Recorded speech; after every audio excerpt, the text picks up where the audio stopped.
Hi boys and girls, welcome back to Mr. Tim's Classroom. Today I want to share a little bit about persuasive writing with you. And I want to share some devices that you can use to really make your writing more persuasive. Because you know, I've told you a million times that learning to write persuasively is really important. People who persuade prosper. Don't you think it's important that you learn to persuade? Did you know only 28% of kids surveyed feel confident about persuasive writing? I'm not sure if you realise, but I just demonstrated 4 devices and techniques that you can use when you write persuasively. Could you see them? The first one where I said, I've told you a million times, that's exaggeration. I haven't told you a million times, right? The other one where I said, people who persuade prosper. Do you know what that is? Did you hear the per sound? That's alliteration. And then I asked you a rhetorical question. I said, don't you think it's important that you learn to persuade? That's a rhetorical question. It doesn't really need an answer. And then the last one was, only 28% of kids surveyed feel confident about persuasive writing.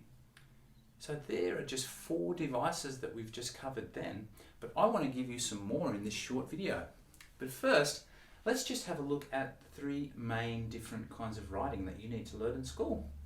I like to call them the 3 writing umbrellas because they're kind of like categories, right? So we've got imaginative, we've got informative. Informative includes, report writing, explanations, procedures, recounts. Imaginative is all your stories, your fables, your myths, your legends, even poetry goes there. And then we've got this very important one, which is persuasive writing. And persuasive writing includes things like advertisements, letters, posters, reviews, expositions. These all come under the persuasive umbrella. So today's video, I really want to help you improve your confidence with writing persuasively. And I want to share with you a really powerful acronym that will help you remember some persuasive devices. Shall we have a look at that together? So remember kids, learning to write persuasively is really important. It's just a skill like any other skill. I'm pretty sure that most of you guys are pretty good at arguing with your parents or your brother or your sister. Pretty sure I was quite good at arguing with my parents when I was a kid.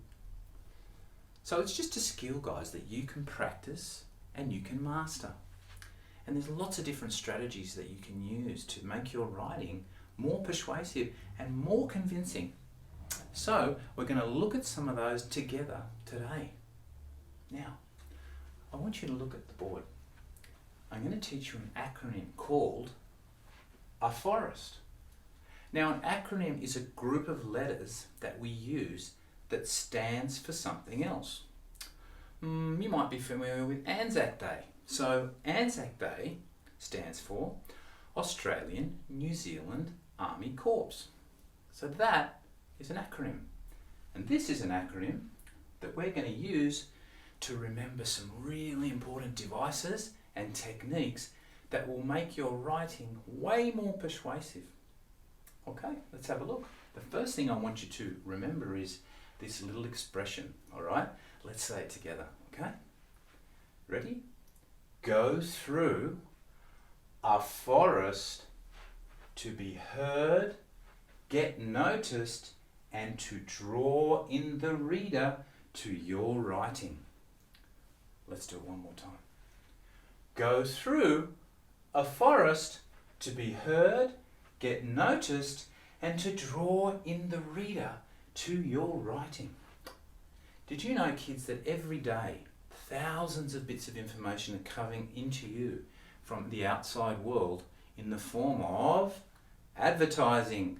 And advertisers are very skilled at trying to persuade you that their product is the best because they want you to spend your money. And they use a lot of these techniques. So let's go through them one by one, shall we? A stands for Do you remember before I said to you, people who persuade prosper, okay? That's called alliteration. You might have heard of the ad campaign that says the burgers are better at Hungry Jack's. Have you heard that before? Burgers are better. It's designed to catch the attention of the reader. That's known as alliteration. The F stands for, you know what the F stands for? F stands for facts. Things like the sun rises in the east. Humans are mammals. These are facts. We need facts to persuade sometimes as well. The O stands for, do you know? It stands for opinion. Now, I think persuasive writing is fun. That's my opinion. You might think that persuasive writing is really hard, right? So when we write persuasively, we must give our opinion. But we can't stop there. We have to convince the reader by giving evidence and examples. Talk about that again a bit later. R stands for, you might remember I said, don't you think it's important that you learn to write persuasively? That's called a rhetorical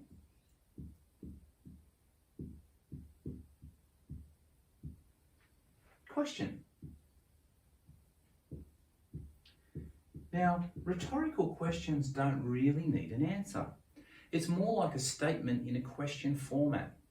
So when I say to you, don't you think it's important that you improve your persuasive writing? You don't need to say, yes, I think it's important that I improve my persuasive writing. You just need to say, it sort of like makes you think. So R can also be remembered as repetition.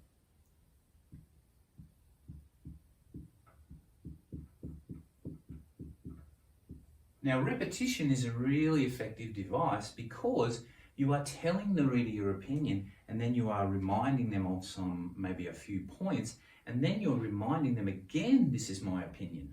So let's just say you're writing an exposition about cats are better than dogs. And you might say, cats are the best pets.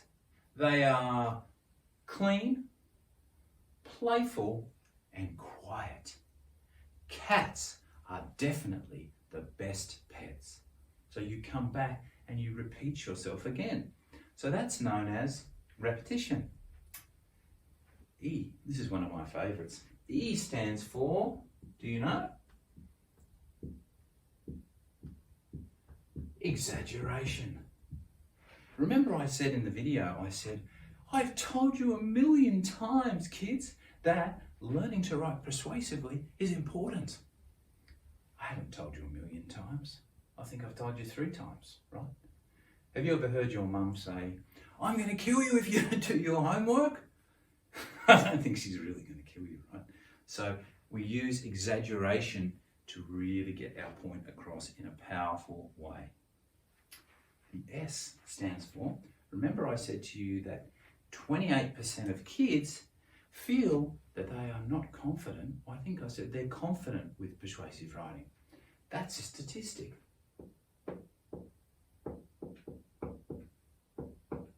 So statistics are really powerful. You might say 3 out of 4 customers prefer shopping at Aldi than Woolworths. So that's a statistic. That's a numerical statistic that will really help to strengthen your point and make it stronger. Okay? The third one is called, do you know? It's called, so you can just write 3. It's called the rule of 3. Now, when I was a kid, we were told that getting a suntan was a good thing.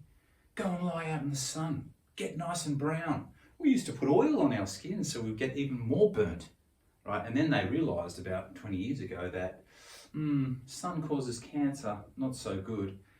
And I remember they had a campaign called Slip, Slop, Slap. which is actually also alliteration, isn't it? So it was slip on a shirt, slap on a hat, and slop on some sun cream. It might have been the other way around. But anyway, you get the point. So rule of three is really powerful.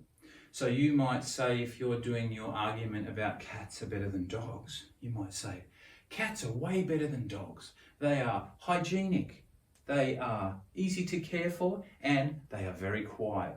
So having 3 points is more likely to trigger in the reader's mind and to make them think, okay, I really feel that this is the argument this person is trying to get across. So remember the rule of three. So kids, let's just have one more look at this. Go through a forest to be heard, get noticed, and to draw in the reader to your writing. Remember, a forest stands for alliteration, facts, opinion, rhetorical question and repetition, exaggeration, statistics, and three, which is rule of three. I hope you found this useful, kids. Now I'm going to tell you some really great news. I have uploaded and videoed a really great course on persuasive devices. If you'd like to come along and do the course with me, please click on the link below and that will take you over to Mr. Tim's classroom, where I have recorded and uploaded a really great course. It goes for about 40 minutes and there is a 15-page worksheet that goes with that. There's also a quiz built into it, and you guys can get full explanation about all of these points and some opportunity to practice it for yourself. So I really invite you to come across, have a look at my course, see what you think. But until next time, I'm looking forward to seeing you back in Mr. Tim's classroom. Thanks, guys.